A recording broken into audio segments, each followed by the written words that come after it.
right, let's pick up on that story you were talking about. Let's talk about Ruben Mamoulian. He wanted to be called Ruban. Hated if you called him Ruben. I learned that very quickly.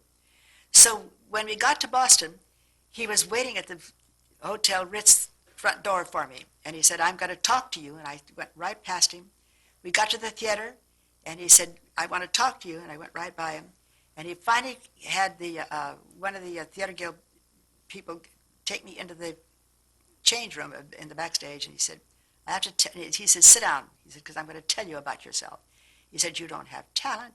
You don't know anything. He said, you're lucky to be in this show. You're lucky to have me up here as a director. He said, you should, this is what got me. He said, you should kiss my boots that I would work with somebody like you. And I never use a four-letter word. I stood up and I said, Ruben, go fuck yourself, okay? And I walked out of the room. I walked up down the aisle of the theater with him running behind me. Stop, stop. I walked up on the stage, crossed the stage, and the whole cast is like they know something horrible has gone on. I ran to the end of the hall where all of the dressing rooms were, and I turned around. There are moments when you think of something and it's magic. I took my foot and I drew a line, and I said, Ruben, if you cross this line, I'm leaving the show. And I turned around and walked into my dressing room. And as I went into my dressing room, I glanced back, and he's standing there behind that imaginary line drawn on the floor. And my husband, at that time, my first husband, he says, when he was nervous, he would stand. He says, "Can I cross this line, please?" And I said, "Yeah, you can come down." He said, and I was crying. He said, "What's going to happen?" I said, "I don't know, but I will not work this man anymore." They said, "Well, he can't get rid of him." I said, "I'll tell you what. He is never to give. You go back and tell him this. He is never to give me a direction. Anything I do myself. I'm going to do what I want to. This is my show. It was written for me." And I'm so nervous. So he went back, and I could hear him saying, "She says that," and that's the way it went. The show did much better. He couldn't bear the fact that I would not listen to him. When he would give a direction, this way, I'd turn around and walk away, And I put the show together. It took a lot of guts to do that, but you have to speak up in this life if you want something. Remember I told you, if you don't speak up, this time I spoke up. What advice would you give to somebody who was starting out as an actor today?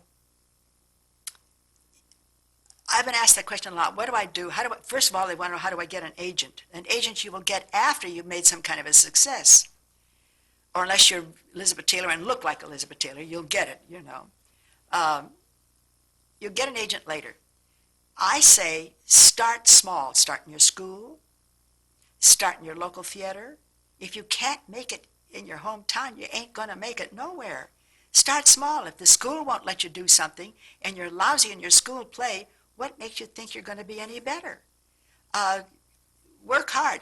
Take anything except dirty stuff. Don't do anything just to earn a living, unless that you don't mind going down that road. Because what you do will follow you. Be very careful of the kind of work that you do, but take anything to earn some money, to keep yourself going, except things that offend you. Don't take anything that makes you feel wrong. Be very careful. If you're working with somebody and you don't like them, teach yourself how to get along with it, because you're going to meet a lot of people in our business that you don't like. Teach yourself, how can I make this work because I need this job? What do I have to do? Nothing offensive, but what do I have to do to make this work? All those things will help you. I cannot help anybody get an agent. I can't help anybody know how to get to be a star. You either got it or you ain't got it. I was told way back, I think it was by Laurence Olivier or one of those people, you've got it and you don't know you have it. You've got it, and you'll find that you can reach the audience, and you will learn to love what you're doing. You really have to like what you're doing.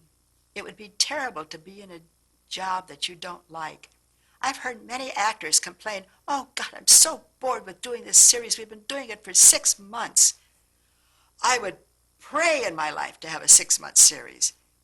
Don't be bored. That's where you learn to clean up your act. I did Broadway shows for 2 or 3 years at a time. And each night I would go out and I would find this is some way I can make this work just a little bit better. I can make this sound a little bit better. I can make this be a little bit more attractive. Clean up your act. Learn how to finesse yourself, That's the only advice I can give anybody. Well, given your varied background, which have you preferred the most, stage, film, or television?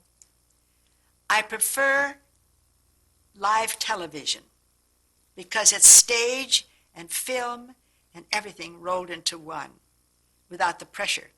Uh, Stage, I think, is my very first favorite because you're in charge. When you're on that stage, you're in charge. Live television, the director can always stop you or go back and do something that you thought and redo it, but you at least have an audience to play to. So you're not always in charge. The stage is the best. Film is fun. Film is wonderful. I wish I'd made more films because I really don't know what I'm doing in front of a camera. In the studio, I need help. But I'm sure that's exciting and wonderful too once you know what you're doing. Stage is fun. What has been the highlight of your career? Sid Caesar. My one-woman show that was put together for me by Danny Daniels. I still do that. He put together an act for me that I can do 20 minutes, half an hour, 45 minutes, an hour, 2 hours. I can do pieces of everything, and it's a wonderful one-woman show. I'm going to be doing that this year, next year. I don't tap dance in it anymore, but if somebody begs me to, I might do that. Okay, so Sid Caesar, Fred Astaire, even though he scared me to death, that was quite a highlight, that picture. It was a low highlight. High Button Shoes was wonderful because it started out a disaster. It was a major disaster.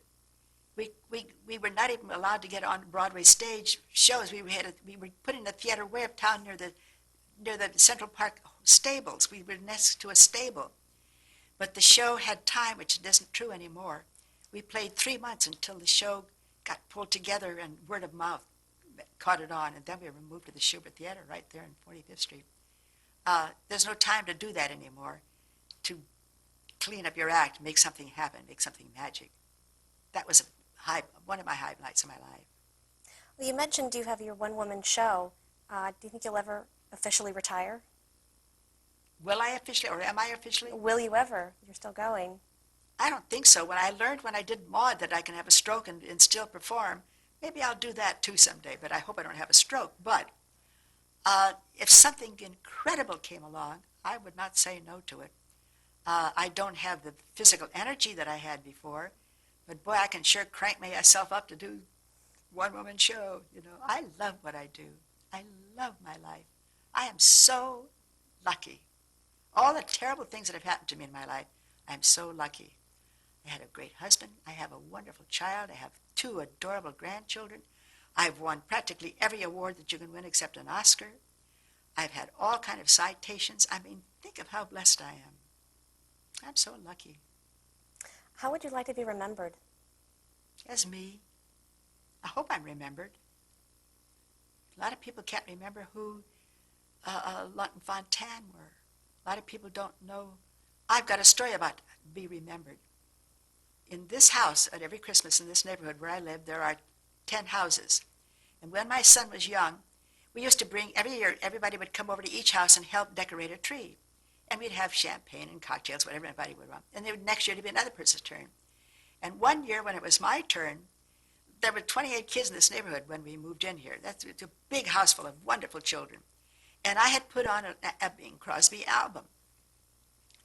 And the kids are singing along with all the Christmas carols. And one of the little girls says, "That's a great singer. Who is that?" I said, "That's Bing Crosby." And she said, "Oh, well, who is he?" I said, "Well, he was a great star, and not that long ago." And I said, "Well, who do your mommy and daddy listen to? What records do they like?" She said, "Well, they like old people like Elvis Presley." I mean, think about that. Bing Crosby, not a clue. We're talking about one of the major stars of the world. And that wasn't that long after Bing Crosby. So I hope I'm remembered, but I wonder. Well, thank you so much for taking the time to sit down with us Remember today. me? This has been wonderful. I'll certainly remember you. I love this. Thank you. Thank you for all your wonderful research you've done. Oh, my pleasure. Oh, you brought up things I didn't remember. And some I really didn't. But thank you. My pleasure.